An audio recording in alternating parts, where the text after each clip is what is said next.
उपस्थित श्री संजीव मेहता जी, नवनिर्वाचित अध्यक्ष फिक्की श्री उदय शंकर जी, श्री शुभक्रांत पांडा जी, डॉक्टर संगीता रेड्डी जी और इस सभागार और वर्चुअल माध्यम से जुड़े हुए सारे भाइयों और बहनों, पत्रकार मित्रों, आज सबसे पहले मैं फिक्की का बहुत बहुत धन्यवाद करना चाहता हूं कि आप सबसे बात करने के लिए मुझे यहां उपस्थित रहने के लिए निमंत्रित किया है। आज ये एनुअल जनरल मीटिंग जो हो रही है बहुत महत्वपूर्ण जंचर पर हो रही है, दो दृष्टि से। एक तो पूरा विश्व कोरोना से धीरे धीरे बाहर आकर आर्थिक गतिविधियां बढ़ रही है, आर्थिक नीतियां भी बदल रही है और आर्थिक जगत की रिक्वायरमेंट भी अपने आप में अलग प्रकार से नए नए शेप ले रही है। और दूसरा, ये आजादी का अमृत महोत्सव जो पूरा देश मना रहा है, इसका वर्ष है। इस पर मैं बाद में बात करूंगा, मगर मैं जिस मंच पर खड़ा हूं वो बहुत महत्वपूर्ण मंच है और मेरे जैसे व्यक्ति के लिए इसलिए महत्वपूर्ण है कि फिक्की की स्थापना की प्रेरणा स्वयं महात्मा गांधी ने दी थी और उनके इनिशिएटिव पर, उनके विचार पर फिक्की की स्थापना हुई थी। एक ऐसा संगठन है जिसने स्वतंत्रता संग्राम भी देखा है। आजादी के बाद भारत जब विकास के रास्ते पर ताल कदम मिला रहा था विश्व के साथ, वो समय भी देखा है। और आज सबसे तेजी से बढ़ रही अर्थव्यवस्था का हिस्सा भी, और इसमें बहुत बड़ा योगदान करने का सौभाग्य भी फिक्की को मिला है। तो आप सब लोग जो फिक्की से जुड़े हुए हो, मैं इसलिए याद कराना चाहता हूं कि 1927 से लेकर आज तक फिक्की का जो कंट्रीब्यूशन है देश के विकास में, अब मौका आया है कि उसको कई गुना बढ़ाकर सार्थक तरीके से देश के विकास को आगे बढ़ाने के लिए आप लोग आगे आए और नए नए क्षेत्र को आप भी छुए। मित्रों, आज आजादी के 75वें साल के मौके पर मैं यहां हूं। देश के प्रधानमंत्री श्री नरेंद्र मोदी जी ने इसको आजादी के अमृत वर्ष के रूप में मनाने का फैसला लिया। देश को आजाद हुए 75 साल हुए और 75 साल की यात्रा हमने बहुत गौरवमय तरीके से पारित की।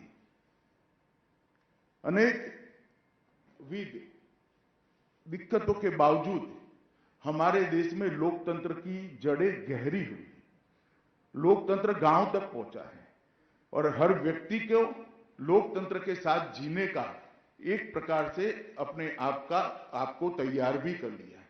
दुनिया में कई सारे परिवर्तन हमने देखे हैं, हमारे देश में भी कई सारे परिवर्तन देखे, मगर कोई भी देश ऐसा नहीं है जिसमें भारत जितना स्मूथ परिवर्तन कभी भी हुआ हो, इतनी विविधताओं के साथ, इतने अलग अलग सामाजिक परिवेश के साथ। तो एक प्रकार से हमने लोकतंत्र को अपनाया है और लोकतंत्र को हमने हमारा स्वभाव बनाया है।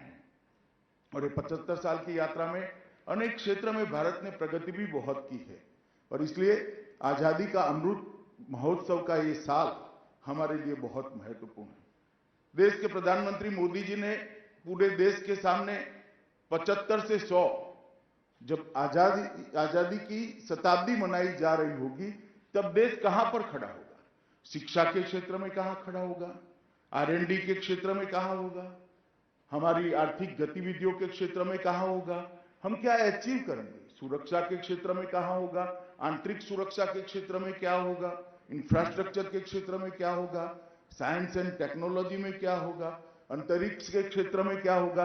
ढेर सारे क्षेत्र के अंदर 75 साल से 100 साल की यात्रा को अमृत काल के नाम से हम जाने और इसके लिए संकल्पबद्ध हो, ये देश के सामने विचार श्री नरेंद्र मोदी जी ने रखा है।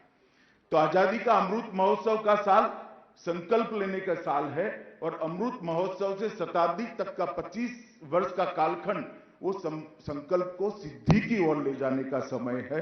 और मैं मानता हूं फिक्की ने भी इन हाउस ये चर्चा करनी चाहिए कि देश का उद्योग जगत ये 25 साल के अंदर कहां से कहां हम पहुंचाएंगे और इसके लिए अभी क्या संकल्प लेने हैं और संकल्प को सिद्ध करने के लिए हमारा रोड मैप क्या होगा, हमारा कंट्रीब्यूशन क्या होगा और अलग अलग राज्य में बने हुए संगठनों को जोड़कर एक दिशा में हम कैसे काम करेंगे। अगर ये हम कर लेते हैं तो मैं मानता हूं कि शताब्दी के साल में जो भी आपकी एनुअल जनरल मीटिंग होगी, इसमें बड़े संतोष के साथ एनुअल जनरल मीटिंग होगी कि 1927 में स्थापना हुआ ये संगठन, जब देश की आजादी की शताब्दी हो रही है, तब हम कहां पहुंचेंगे। जैसे उदय शंकर जी ने बताया, हमारे देश की कई सारी समस्या, उसमें से एक समस्या आबादी भी है। जब तक हम एमएसएमई को स्ट्रेंथ नहीं देते हैं, एमएसएमई को बढ़ावा नहीं देते हैं, हम रोजगारी को एड्रेस नहीं कर सकते।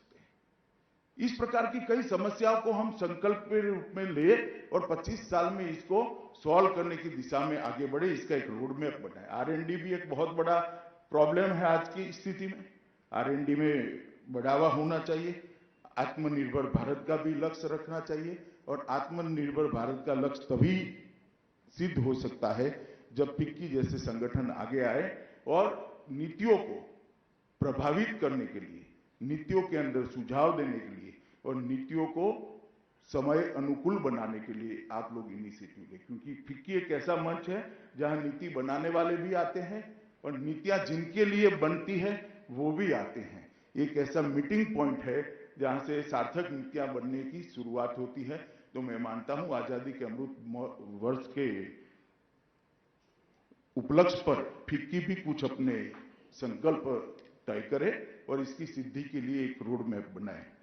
मित्रों, आज हम कोरोना के बाद यहां पर इस जंतर पर जब देश खड़ा है, तब मैं बहुत स्पष्ट रूप से मानता हूं कि 25 या 50 साल के बाद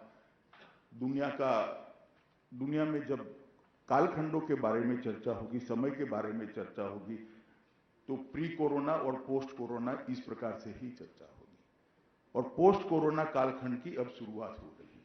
ये बहुत महत्वपूर्ण विषय है और मैं इसलिए मानता हूं कि मोदी जी ने जिस प्रकार से कोरोना को सामने की लड़ाई का नेतृत्व किया है, पूरे विश्व भर में हम आज इतना कह सकते हैं कि कोरोना वायरस जब आया तब विश्व के पंडितों की जो कल्पना थी, जो हेल्थ सेक्टर में काम करने वाले सारे लोग भारत का क्या होगा सोचते थे, इससे बहुत अच्छे तरीके से हम बाहर आए हैं, ऑर्गेनाइज तरीके से बाहर आए हैं और कम से कम नुकसान के साथ बाहर आए हैं। और ये बहुत बड़ी उपलब्धि है, ऐसा मैं मानता हूं।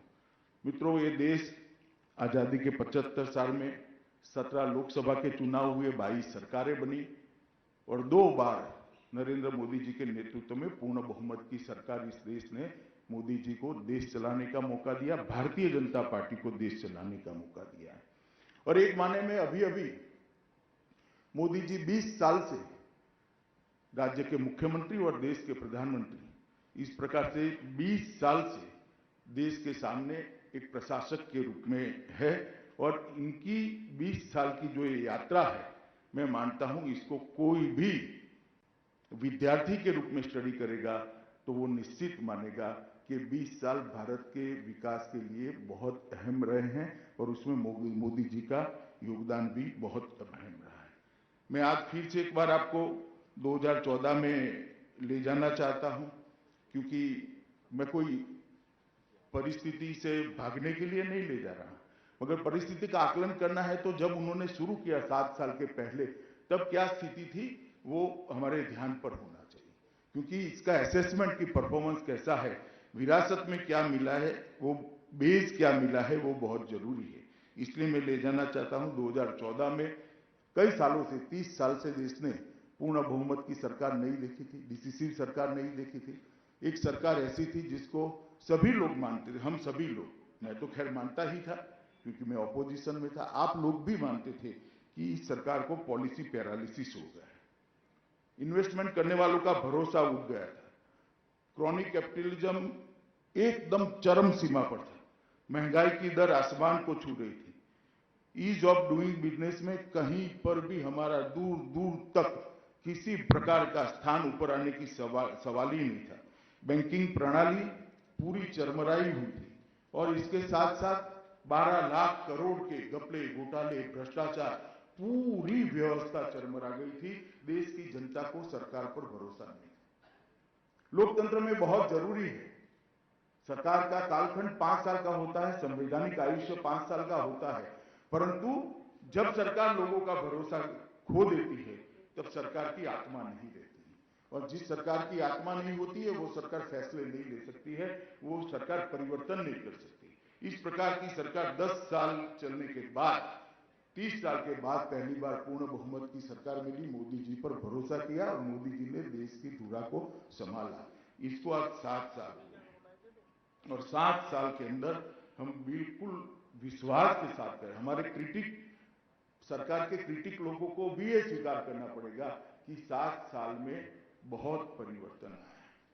कम से कम इस सरकार पर कोई भी करप्शन का आरोप नहीं लगा है। हो सकता है फैसला गलत हो, कई बार लिए जाते हैं, सैकड़ों फैसले लेते हैं, कोई फैसला गलत भी हो, मगर नियत गलत है ऐसा कोई नहीं कह सकता। फैसला लेने का कारण गलत था, बुनियाद गलत थी, हमारी नियत गलत थी, ऐसा कोई नहीं। हर एक क्षेत्र में, चाहे सुरक्षा का क्षेत्र हो, बाह्य सुरक्षा का हो, आंतरिक सुरक्षा का हो, इकोनॉमी के अंदर सुधार करने हो, रिफॉर्म्स करने हो, ढेर सारे क्षेत्र, नई एजुकेशन पॉलिसी लेकर आना हो, रोजगारी के लिए नई पॉलिसी लेकर आना, हर क्षेत्र के अंदर एक स्टेक होल्डर के साथ पर्याप्त कंसल्टेशन के बाद नई नीतियां बनी है और एक के एक बाद एक नीतियां बनने के कारण आज देश के अंदर एक नया आत्मविश्वास जगा है। और ये आत्मविश्वास जो जगा है वो 7 साल के अंदर, इस समय पे जब मोदी जी की सरकार आई, जब देश में लोकतंत्र पर भरोसा हिलने लगा था, पूरा देश सोचता था कि हमारी multi party democratic system fail कर रही है क्या, ये डिलीवर कर पाएगी क्या।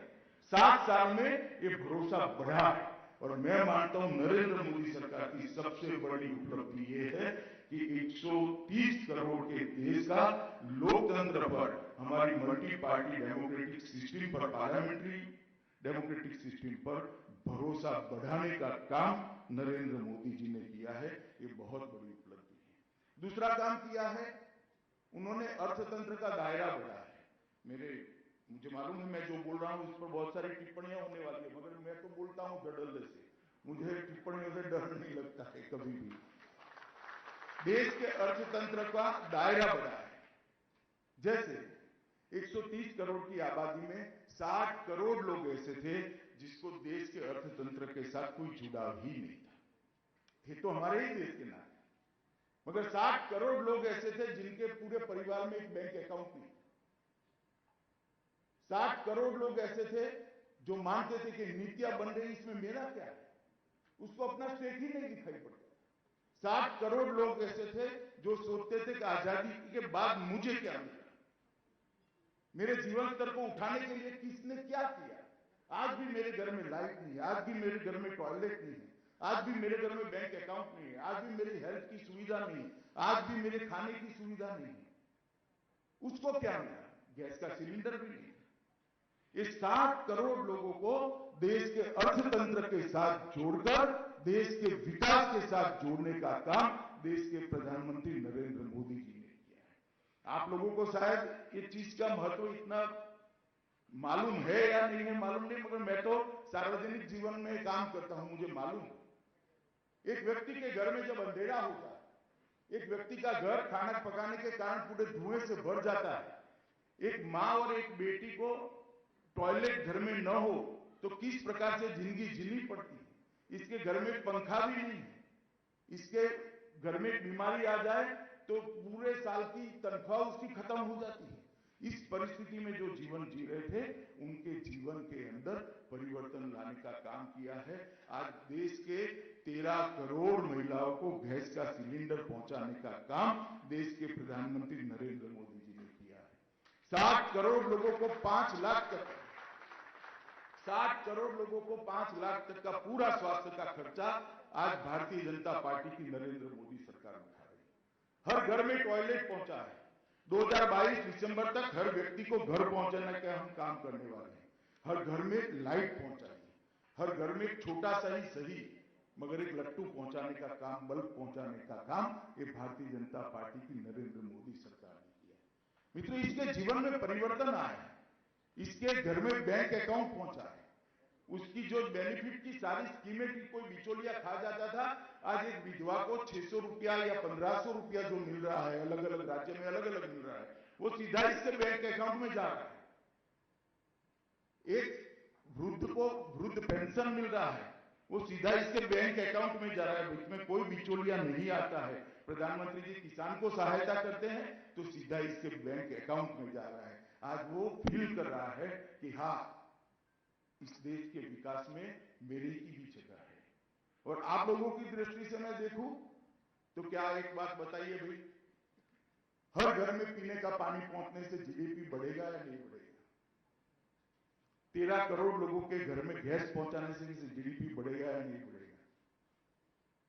इतने सारे घर, टॉयलेट कंस्ट्रक्ट करने से अर्थनीति को गति मिले, अर्थतंत्र को गति मिलेगी या नहीं मिलेगी? 60 करोड़ लोग बैंक से जुड़ने के कारण हमारी अर्थव्यवस्था का दायरा बढ़ेगा या नहीं बढ़ेगा? नरेंद्र मोदी जी ने 70 साल के बाद जीडीपी को मानवीय चेहरा देने का काम किया है और जीडीपी के कंट्रीब्यूशन के अंदर इस 60 करोड़ लोगों का इन्वॉल्वमेंट किया है। और आज वो सभी लोग एक आशा के साथ जी रहे हैं कि मुझे भी आगे बढ़ना है। मेरे घर में भी लाइट है, मेरे घर में भी टॉयलेट है, मेरे पास भी एक स्वास्थ्य का कार्ड है। मेरा बच्चा बीमार हो जाएगा तो मैं इसके सुधार कर पाऊंगा। मैं मानता हूं 7 साल का ये बहुत बड़ा अचीवमेंट है। आप लोगों के अचीवमेंट के पैरामीटर्स जो है वो तो है ही, मगर सबसे बड़ा अचीवमेंट ये है कि 60 करोड़ लोगों में जीने का भरोसा पैदा करने का काम, लोकतंत्र में भरोसा पैदा करने का काम इस देश के प्रधानमंत्री नरेंद्र मोदी जी ने किया है। और मित्रों, इस 7 साल में ही कोरोना का कालखंड आया है। लेनिन का एक बहुत प्रसिद्ध वाक्य है, कई बार दशकों तक कुछ नहीं होता है, कई बार दशकों तक कुछ नहीं होता है, लेकिन कुछ हफ्ते में ही दशक बीत जाते हैं। कोरोना ऐसा ही कालखंड था। सैकड़ों साल तक ऐसी महामारी मानव ने नहीं देखी। पृथ्वी पर ऐसी महामारी नहीं आई है, पूरी दुनिया को झंझोड़ कर। और उस वक्त सबके मन में एक बहुत बड़ी परेशानी थी, सबके मन में एक चिंता भी थी कि भारत इस महामारी को किस प्रकार से निपटेगा। हमारा हेल्थ इंफ्रास्ट्रक्चर दुनिया के कंपैरिजन में इतना अच्छा नहीं था। हमारे यहाँ कोरोना को टेस्ट करने के लिए एक ही लैबोरेटरी थी, आईसीयू बेड भी इतने नहीं थे, ऑक्सीजन सिलेंडर्स भी इतने नहीं थे। पूरी व्यवस्था का आकलन करें तो 130 करोड़ के आबादी को कोरोना के दिक्कत से बाहर निकालना बहुत बड़ी समस्या थी, बहुत बड़ी, जिसको आज विजुअलाइज नहीं कर सकते क्योंकि हम करीब करीब बाहर निकल चुके हैं। मगर मैं खुद परेशानी में था कि कैसे निपटेंगे। परंतु आज पीछे मुड़कर देखते हैं तो एक व्यक्ति के करिश्माई नेतृत्व और समय पर लिए गए उचित फैसलों के कारण देश कोरोना से लगभग बाहर आकर आज यहाँ पर खड़ा है। मैं मानता हूं नरेंद्र मोदी सरकार की ये बहुत बड़ी उपलब्धि है। पूरी दुनिया में कोरोना के खिलाफ जो लड़ाई लड़ी वो सरकारें लड़ी।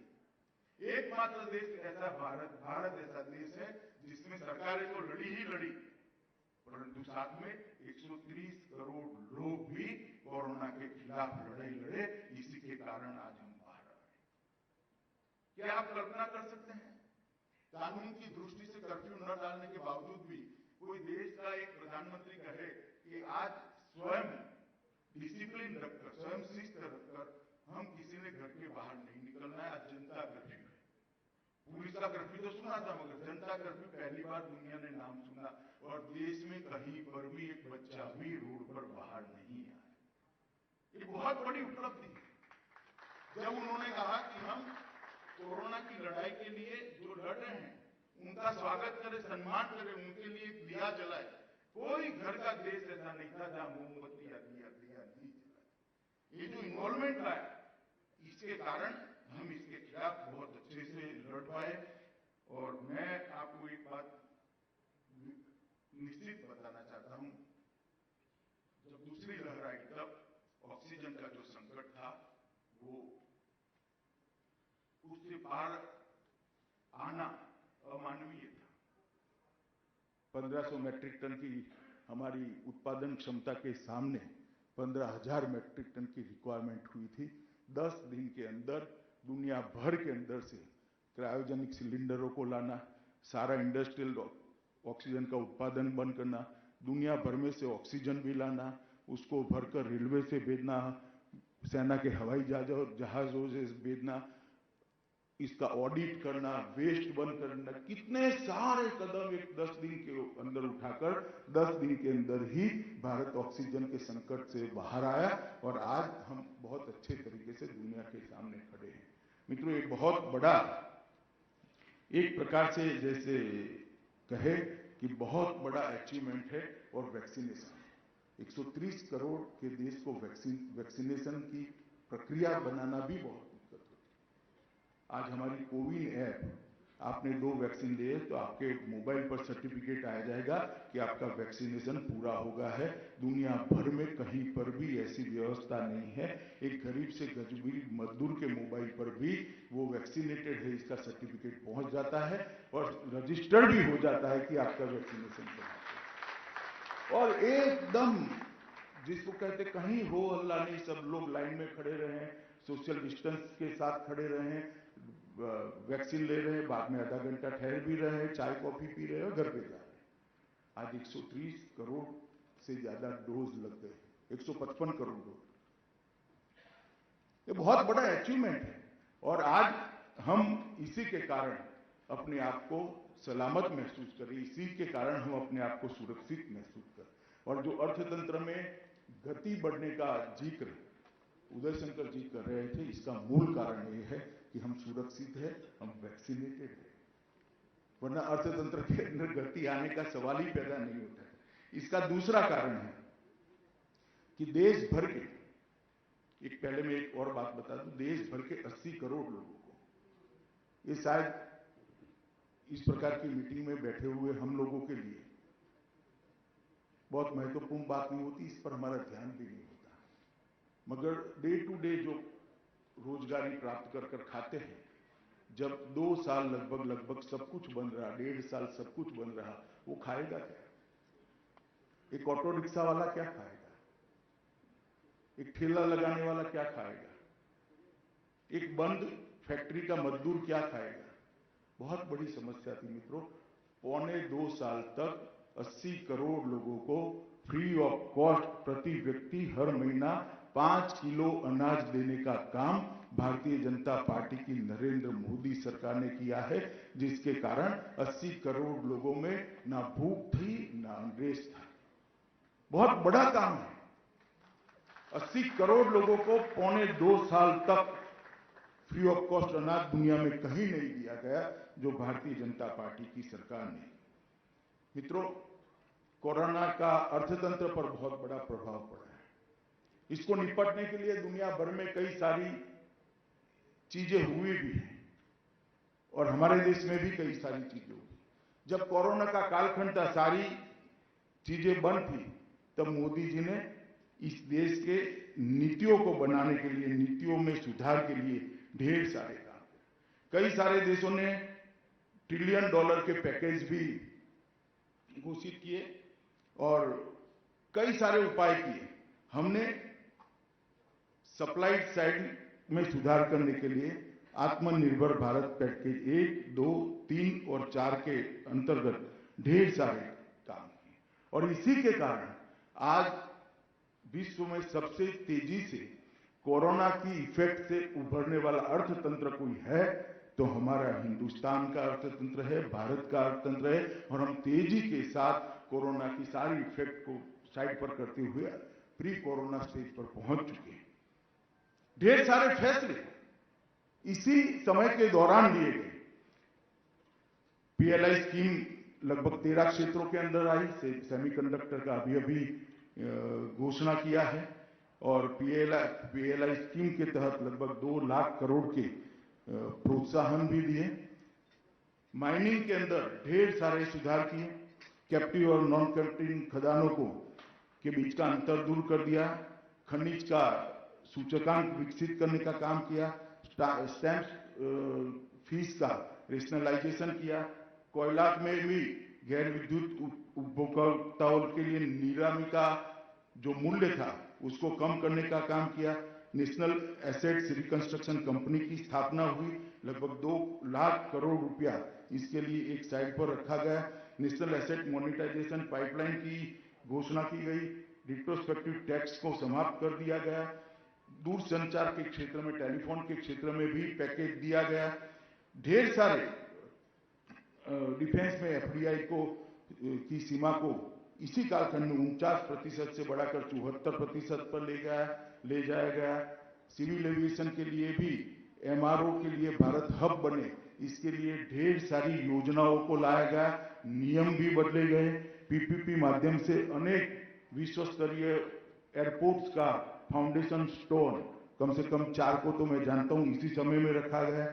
एक एम्पावर्ड ग्रुप ऑफ सेक्रेटरी बनाकर फास्ट ट्रैक इन्वेस्टमेंट क्लियरेंस के लिए ग्रुप को एम्पावर करा गया, मतलब कैबिनेट के ही अधिकार दिए गए। प्रत्येक मंत्रालय में प्रोजेक्ट डेवलपमेंट सेल बनाने का काम किया गया। निवेश को आकर्षित करने वाले राज्यों के अंदर एक हेल्दी कंपटीशन खड़ी करने के लिए इनकी रैंकिंग की प्रक्रिया चालू की गई। अंतरिक्ष के अंदर भी प्राइवेट कंपनियों की भागीदारी सुनिश्चित की गई। ड्रोन के लिए भी पॉलिसी लाया गया। पीपीपी मोड पर परमाणु ऊर्जा में रिएक्टर स्थापित करने के लिए भी पॉलिसी बनाई गई। 200 करोड़ रुपए तक की सरकारी खरीदी में से ग्लोबल टेंडर को समाप्त कर आत्मनिर्भर भारत, मतलब यहाँ की कंपनी को ही वो टेंडर मिल पाएगा। ये बहुत बड़ा नीतिगत सुधार है जिसमें हमारी मैन्युफैक्चरिंग को बहुत बड़ा फायदा होने वाला है। एमएसएमई की नई व्याख्या की गई। आईबीसी को संशोधित किया गया। एमएसएमई के लिए विशेष प्रकार की स्कीम घोषित की गई और इसके कारण आज हम देख रहे हैं कि दुनिया के सभी इकोनॉमी का आप स्टडी करेंगे तो कोरोना की इफेक्ट से उभरने में भारत सबसे तेजी के साथ उभरकर बाहर आने वाला देश बना है। क्योंकि एक कालखंड के अंदर जब कोरोना चल रहा था तब इतने सारे पॉलिसी डिसीजन ले लिए गए और उस वक्त विजुलाइज किया गया था कि कोरोना के बाद जो स्थिति होगी उस वक्त पॉलिसी बनाने जाएंगे तो देर हो जाएगी। सारी पॉलिसी के अंदर परिवर्तन जो करना था वो कोरोना के कालखंड के अंदर ही हुआ और जब कोरोना से बाहर आए तो हम विश्व के अंदर तैयार होकर अपने यहाँ इन्वेस्टमेंट के लिए, अपने यहाँ मैन्युफैक्चरिंग बढ़ाने के लिए, अपना एक्सपोर्ट बढ़ाने के लिए हम तैयार होकर खड़े। और इसी का कारण है कि आज हम जुलाई से सितंबर की 3 माह का जीडीपी 8.4 रहा है और मैं मानता हूं कि शायद 21-22 में दुनिया में सबसे तेजी से बढ़ने वाली अर्थव्यवस्था अगर कोई बनेगा तो भारत बनेगा। इसका मुझे पूरा भरोसा है और अगर हम डबल डिजिट में भी पहुंचते हैं तो मुझे आश्चर्य नहीं होगा। मित्रों, ये जो परिवर्तन आया है, ये परिवर्तन समय समय पर जहां जहां जरूरत थी उसको हमने बदला है। बैंक्रप्सी कोड के अंदर भी कोरोना के कारण इसकी इफेक्ट को 2 साल तक टाल दिया गया था। कई सारे हमने समय पर उचित फैसले लिए और इसके कारण लगभग 22 पैरामीटर है, इसमें से 19 में हम बहुत आगे निकल चुके हैं। इकोनॉमी के जो 22 पैरामीटर हैं वो उसमें से 19 में हम आगे निकल चुके। ये बताता है कि हम बहुत बेहतर स्थिति में आए हैं। मैन्युफैक्चरिंग को बढ़ावा देने के लिए भी बहुत सारे कदम उठाए गए। सेवा का इंडेक्स, मतलब सर्विस का इंडेक्स भी हमारा प्री कोरोना स्टेज पर आ गया है। मैन्युफैक्चरिंग का इंडेक्स भी हमारा प्री कोरोना स्टेज पर आ गया है। और ये सब इतने सारे पैकेज, इतनी सारी रियायतें देने के बाद भी आज हमारी महंगाई, मुद्रास्फीति 4 से 6 के बीच में रखने का जो हमारा लक्ष्य है, आज 4.5 पर हम खड़े हैं, उसको भी हमने बढ़ने नहीं दिया है। मैं मानता हूं ये बहुत बड़ा अचीवमेंट है। एक्सपोर्ट के अंदर आज लगभग पहले 7 महीने में 26% की इंक्रीज हम देख चुके हैं और इंफ्रास्ट्रक्चर के डेवलपमेंट के लिए भी लगभग गत साल की तुलना में 34.5% की हम वृद्धि देख चुके हैं। जीएसटी का कलेक्शन पहले 13 महीनों में से 11 महीने 1.1 लाख करोड़ से ऊपर रहा है, तो प्री कोरोना स्टेज पर हम आ गए हैं। और डायरेक्ट टैक्स का कलेक्शन भी 8.15 लाख को हम क्रॉस कर चुके हैं। और मैंने जैसे कहा कि फिस्कल डेफिसिट को भी हमने कंट्रोल में रखा है।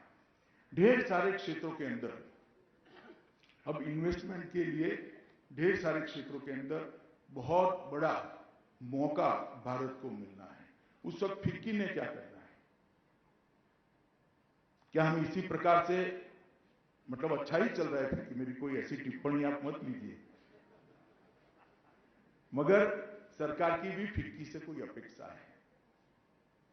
फिक्की क्या एक प्लेटफॉर्म बन सकता है देश के आज के समय की जो जरूरियातें हैं, हमारी इंडस्ट्रीज और हमारा इन्वेस्टमेंट उस दिशा में जाए, इसके लिए फिक्की क्या प्लेटफॉर्म बन सकता है?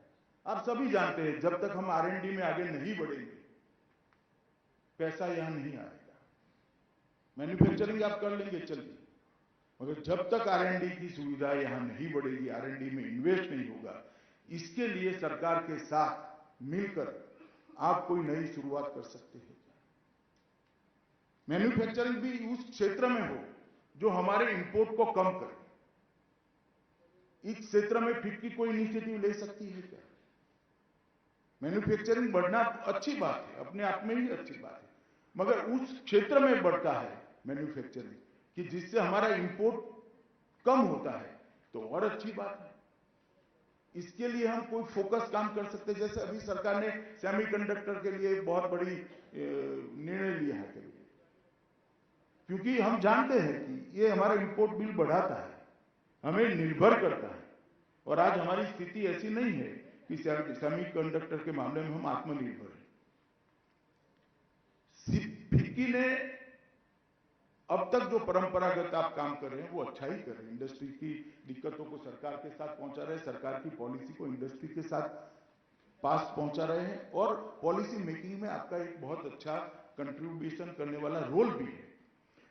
मगर अब समय आया है कि फिक्की ने कुछ एरिया सिलेक्ट कर वो एरिया के अंदर अपना रोल सुनिश्चित करना चाहिए। और अमृत काल का जो समय है, मुझे अच्छा लगा उदय जी ने भी अमृत काल के समय की बात करी है, तो आप लोगों तक भी अमृत काल पहुंचा तो है।